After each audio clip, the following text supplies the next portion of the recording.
Hey everybody, it's July 21st, 2020, and you're listening to Scott Johnson and Frogpants Plays Daily. So it turns out it's possible to really like a video game that has a terrible combat system.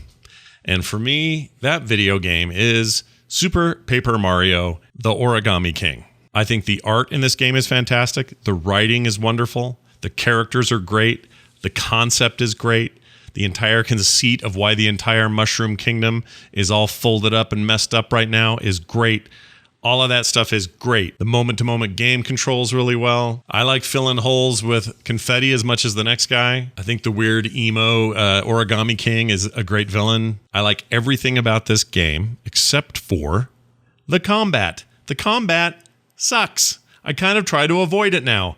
A, because I'm not really getting XP out of it, because this isn't really a true RPG in the tradition of the Paper Mario series anyway, or at least the original couple. And B, it's basically an extension of a puzzle game, and not a fun puzzle game. So I don't like that part of it. The combat is a little stinky, and I think they should have stuck to just turn-based, bonk 'em on the head, Mario RPG style RPG fighting. Even if you're not going to include a bunch of XP or other RPG elements in your game, just let me fight the old-fashioned way.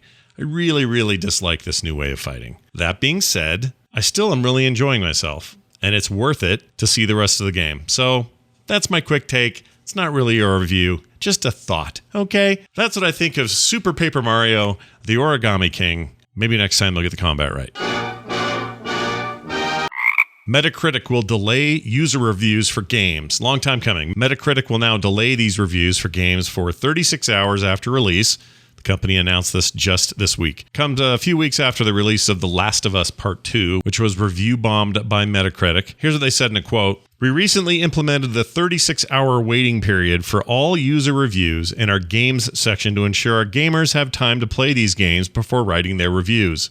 It's a nice way of saying people leave hideous reviews without actually playing the game first. This new waiting period for user reviews has been rolled out across Metacritic's game section and was based on data-driven research and with the input of critics and industry experts. So Metacritic user reviews remains one of the great toxic corners of gamer internet, I believe, and it's a terrible place to go. I don't know why you'd ever rely on those reviews for anything. I also appreciate the idea that a lot of gamers think that that's their place to take a stand.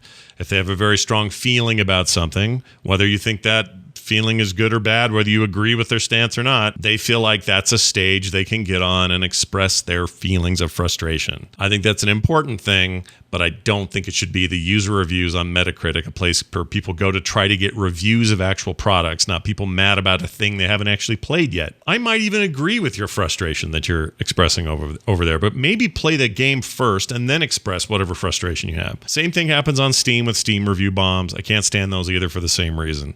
The only difference there is you have to actually own the game and have played it. I don't know what the limits are in terms of how much you've played it, but you have to own it and have played it in order to leave any kind of feedback or review on the game. That's at least a step in the right direction. I think this is fine. 36 hours is great and all, but I think it should be also some other way of verifying whether they have the game or not. I don't know how you do that. This isn't the platform they bought the game on, so there's no way to track their information. So there really isn't a way to do it. If it were me and I was Metacritic, I don't think you get any benefit out of user reviews.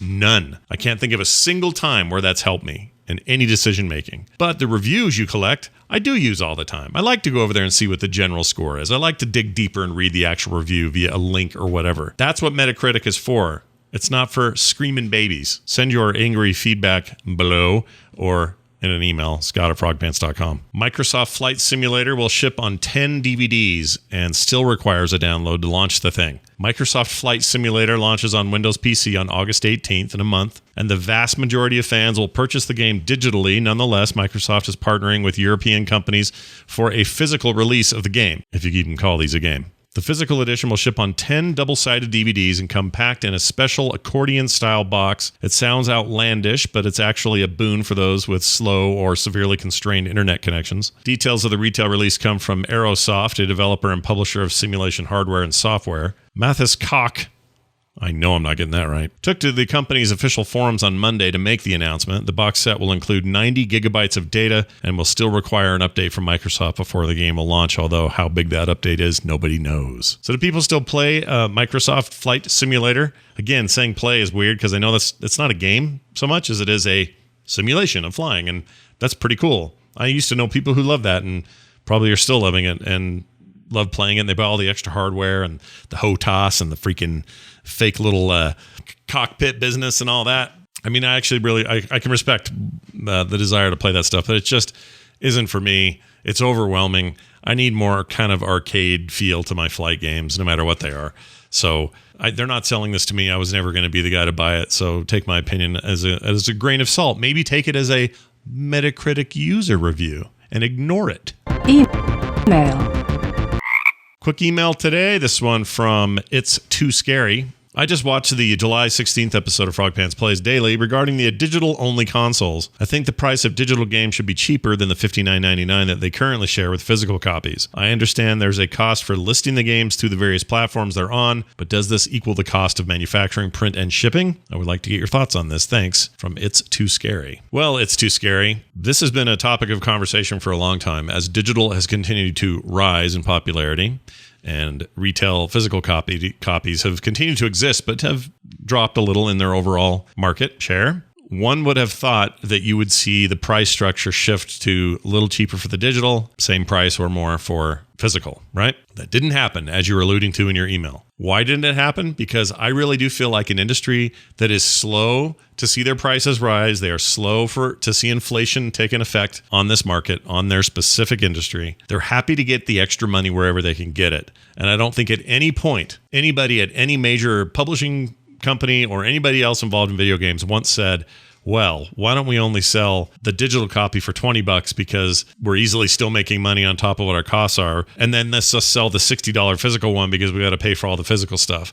I think what they all said instead was, hey, what if we got the same amount of money for way less costs and overhead by selling it digitally, and it's still the same price because we think buyers will just pay that as we do for physical editions. And you know what? They were right. People did.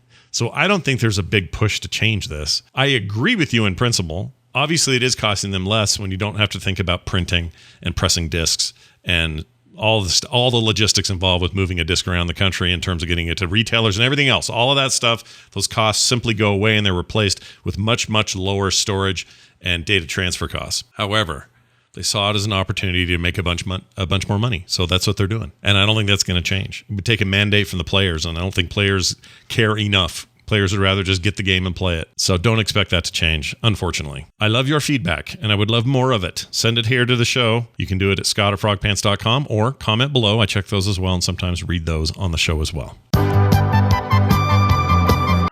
And now of little consequence. Some time ago, let's call it a year ago, I played the entirety of Resident Evil 7 on stream.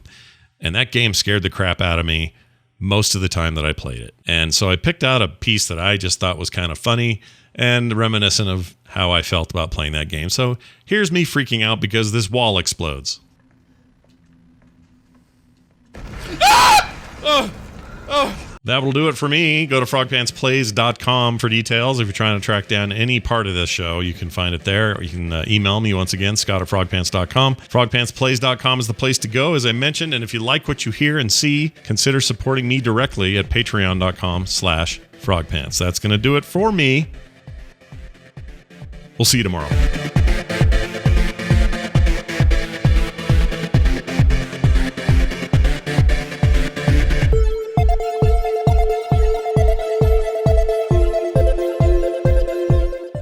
Read that whole thing over again.